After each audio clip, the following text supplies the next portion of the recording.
Welcome to Just Kidding. I'm Quincella, and we've got a great show for you today. You'll meet one of the finest young tennis players in the country. You'll also find out what it's like when Mickey and Max fall in love. But first, here's Mark in the control room to tell you about what's coming up right now. If you're like most kids, you like playing video games. Do you ever wonder who comes up with the ideas for them or how they create them? Then watch this.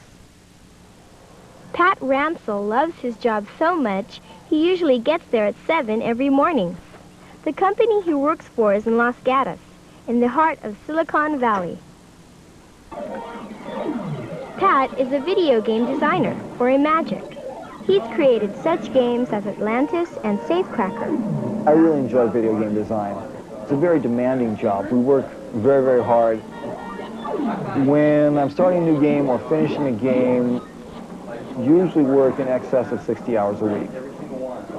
The atmosphere here is what I like to call loose, but at the same time intense. The video game designers typically don't wear suits and ties. They dress however they are comfortable, which sometimes might be fairly nice clothes. Sometimes it's t-shirts and shorts and sandals or whatever they like. A team of creative people like Pat take months and months to design a game from the initial idea to the time when it's tested. It's serious business, and you'd be surprised how much education you need to do it. My training is in electrical engineering and computer science. I went to UC Berkeley and graduated there with a double degree. In 1979, when Pat was only 22 and working as an engineer at Intel, one of his old friends from college asked him if he'd like to be a partner in a new company. That company was Imagic. We spent a lot of time, dreaming about what the company would be and how we'd get it all going. And we started working while they were putting up the walls of our office.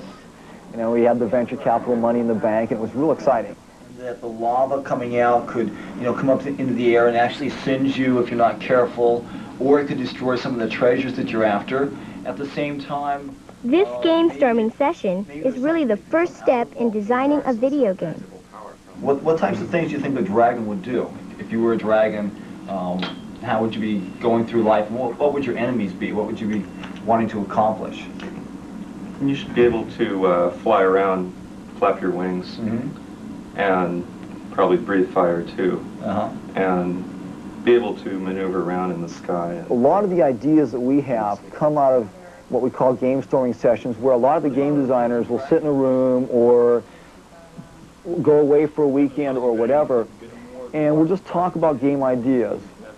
Maybe something that we just thought of, some evening while we were reading a book or watching television. Well, I've been thinking one thing that dragon's got to do, he's got to raise baby dragons. Otherwise, the race doesn't survive. To be a video game designer, you need a number of things. First of all, it's very important that you're good assembly language programming. You need to have a good concept of gameplay. Why is a game fun? What keeps someone's interest? In a way, you're actually creating your own world. You're your own storyteller. Also an appreciation for graphics and for art. What is pleasing to the eye? Once an idea has been agreed upon, the individual designers go back to their offices, close the door, and translate the concepts into a computer program. A lot of the game design is just sitting down and thinking, for instance, how do I want the difficulty of the game to progress? I want it to start out easy, then I want the game player to learn different relationships, what they must do, how they must react to certain occurrences on the screen, and to think this all out in such a way that it's consistent, that it'll make a fun game. Some of that should be done here at work with other people, but some of it you don't need other people. So you can do that at home, you can do that in your office with the door closed, you can do that out somewhere if you can get some time to sit down and think. What I'm looking for, Matt, in this game is some kind of a dragon, and I want it to look powerful and strong, but not evil. Okay? Yeah. The player is supposed to identify with this dragon. While the designer is still working on the software for a new game, he consults with the artist on how the graphics will look. Pat and artist Matt Sarconi work together on the visuals for Wing War. Yeah, because he's going to have to be able to bring them down as he's going to be moving forward. And then he also should have some kind of legs, because sometimes he will be on the ground.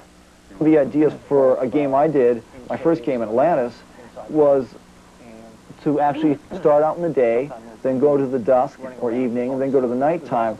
The idea for that was actually, we got that from our graphics artist, Mike Becker. And, you know, I just had no thought of doing that. And when he said it, I said, oh, God, that'll be real hard to do. I can't do that. And I thought about it more and more and said, hey, that could be a really important, really fun part of the game. So I tried it and was able to come up with a way to do it, and it worked out very, very well.